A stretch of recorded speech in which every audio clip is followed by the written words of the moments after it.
Hi everyone, I'm Mark, and over the past year, my life has taken a few cruel twists and really made me grow up at 16 years old. I'm pretty sure that being a teenager is not an easy task for anyone, and so I hope my story will help you survive your own crisis. I've always lived together with my mum. She never had a chance to go to college because she had me at such a young age. So she's had to work hard as a waitress in a cafe, and sometimes even clean other people's houses just to provide for us. Even for our tiny town, her salary was barely enough to pay for our basic needs. We lived in the smallest apartment ever, but I never felt miserable. Mum always told me that a good education is the only thing that will pave the way for me to have a prosperous life. I clearly remember one day when my mum told me that she was offered a 1 in a million chance to finish her education in college and finally get a diploma while earning some extra money and working directly for the college. With her new salary, we'll be able to not only live better, but to even save enough money for me to choose any college I want. There was only one problem. She had to move to another state. After a long family discussion, the final decision was made. At the airport, I wished Mum good luck with settling into a new place, and moved in with my grandpa. We used to spend a lot of time together when I was little, and I always loved talking with him. We pretty successfully dealt with all the housing stuff. Grandpa helped me with my homework, and even taught me how to cook. Now, living at Grandpa's place, I was also geographically closer to my school, and so I could save some money on gas. Mum called us almost every evening. She was doing great at her new job. I'd also started to look through some information about universities, in order to pick the best option, even though I still had a couple of years left before that even happened. The three of us were pretty sure that things were going great, until one scary night. Grandpa suddenly didn't feel well, and lost consciousness. I was scared to death while calling the ambulance. Mum came as soon as she could. It turned out that Grandpa had had a stroke, and as a consequence, he couldn't walk properly and had slurred speech.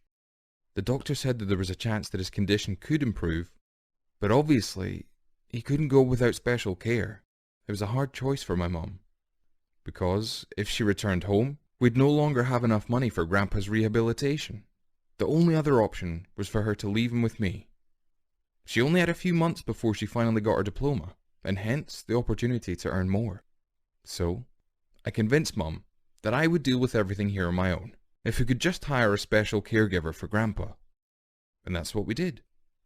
Mum got back to work, and I had to grow up fast and be an adult.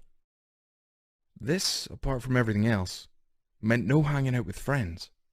The sick nurse came to stay with Grandpa only while I was in school, and every day after school I rushed home because any extra hours for the nurse would cost us more money. It was enormously hard to take care of such a seriously sick person. I had to feed him, give him his medicines, and even change his diapers. There were times when I got furious about my life. I remember how once I broke down and yelled at my grandpa because I had a lot of homework to do, but he insisted that I read to him.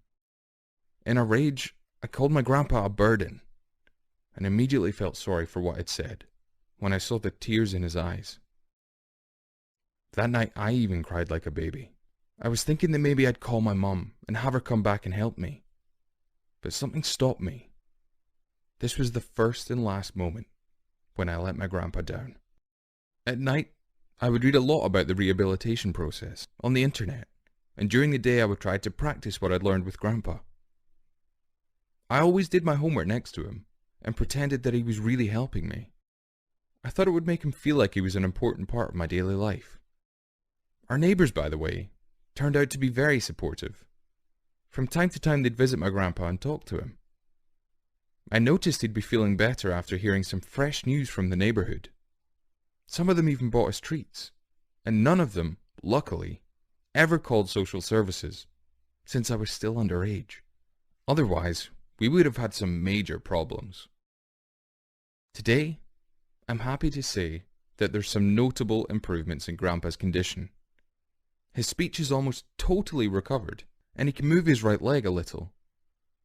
His doctor says that if we continue what we're doing, if he continues his therapy, in a few months he'll be able to take a few steps of his own. Mum is about to get her diploma too. She's already earned enough money for my college, and even got an excellent job offer in a city close to our town, so soon she'll be back home. Life seems to be getting back to normal.